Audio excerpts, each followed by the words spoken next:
Halo semua, Di video kali ini kita akan belajar materi kimia kelas 10 yaitu tentang struktur atom. Di mana pada bagian ini yang akan kita bahas adalah perkembangan teori dan model atom. Penemu teori atom pertama pada abad ke-5 sebelum Masehi adalah seorang yang berasal dari Yunani, yakni Demokritus. Demokritus mengemukakan bahwa benda-benda yang ada bisa dibagi menjadi beberapa atau banyak bagian yang sangat kecil. Bagian-bagian benda tersebut akhirnya tidak akan bisa dibagi lagi. Nah, bagian inilah yang kemudian oleh Demokritus disebut sebagai atom. Namun, penemuan teori atom oleh Demokritus kurang memiliki bukti eksperimental, sehingga teorinya dianggap kurang sempurna. Jadi, seiring berjalannya waktu, teori atom juga mengalami beberapa perkembangan. Nah, pada zaman kimia modern, perkembangan teori dan model atom diawali oleh John Dalton dengan teorinya yang disebut dengan teori atom Dalton, yaitu pada tahun 1803. Berdasarkan hukum kekekalan massa atau hukum Lavoisier dan hukum perbandingan tetap atau hukum Proust, John Dalton menyatakan teorinya bahwa atom merupakan partikel terkecil yang digambarkan seperti bola pejal dan tidak dapat dibagi lagi.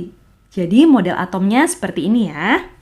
Kemudian, atom dari unsur yang sama, massa dan sifatnya sama. Sebaliknya, atom-atom dari unsur yang berbeda, maka massa dan sifatnya juga berbeda. Kemudian senyawa tersusun dari atom-atom yang terdiri dari dua unsur atau lebih dengan perbandingan tetap dan tertentu. Lalu, reaksi kimia merupakan pemisahan dan penggabungan kembali atom-atom sehingga atom tidak bisa diciptakan dan dimusnahkan. Oke, jelas ya? Nah, kemudian teori atom Dalton ini tentunya memiliki kelebihan, yaitu dapat menjelaskan hukum kekekalan massa dan hukum perbandingan tetap. Namun teori atom Dalton ini juga memiliki kelemahan, yaitu tidak dapat menjelaskan bagaimana cara atom saling berikatan, tidak dapat menjelaskan sifat listrik materi, dan tidak dapat menjelaskan perbedaan antara atom unsur yang satu dengan atom unsur lainnya. Sehingga muncullah teori atom yang kedua yang disebut dengan teori atom Thomson pada tahun 1897. Teori atom Thomson dikemukakan oleh Joseph John Thomson.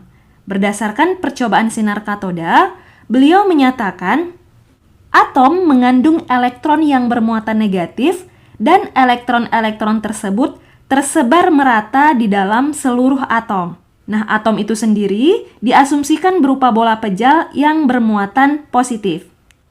Jadi, model atom Thomson dapat digambarkan seperti ini ya. Modelnya seperti roti kismis atau kue onde, di mana kismisnya menyatakan elektron dan roti atau ondenya menyatakan bentuk atom.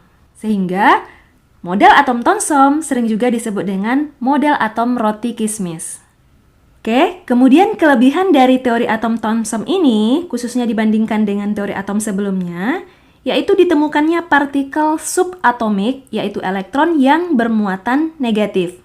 Lalu, membuktikan bahwa atom bersifat netral yang tersusun dari partikel-partikel yang memiliki muatan positif dan negatif. Berikutnya, teori atom ini ternyata juga masih memiliki kelemahan, yaitu tidak dapat menjelaskan susunan muatan positif dan jumlah elektron dalam atom. Dan juga tidak dapat menjelaskan adanya inti atom. Oke, kita lanjut ke teori atom yang ketiga pada tahun 1911, yaitu teori atom Rutherford.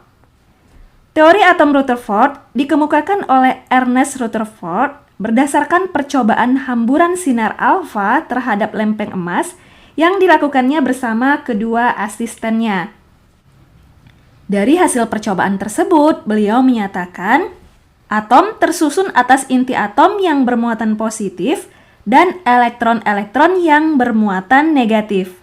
Kemudian sebagian besar volume atom merupakan ruang kosong yang massanya terpusat pada inti atom. Lalu, oleh karena atom bersifat netral, maka jumlah muatan positif harus sama dengan jumlah muatan negatif.